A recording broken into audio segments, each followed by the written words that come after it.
फरमाया जो नमाज फजर पढ़ के सूरह यासीन पढ़े उसके उस दिन के सारे काम अल्लाह के जिम्मे है, काम अल्लाह के जिम्मे हो गए, ठीक हो गया। जो हर शाम सूरह वाक़िया पढ़े फाका, ये भी टेंशन गई।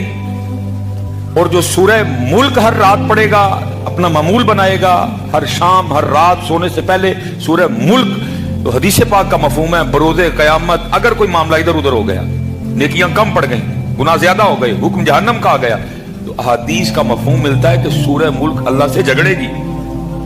रब्बे करीम ये मुझसे प्यार करता था, ये मुझे रोज पढ़ता था, मैं नहीं इसको जहन्नम में जाने दूं।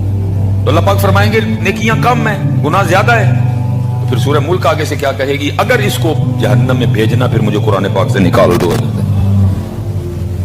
अब सूरह मुल्क तो नहीं निकाली जाएगी, फिर क्या होगा, सूरह मुल्क पढ़ने की वजह से शख्स को जन्नत में भेज दिया जाएगा।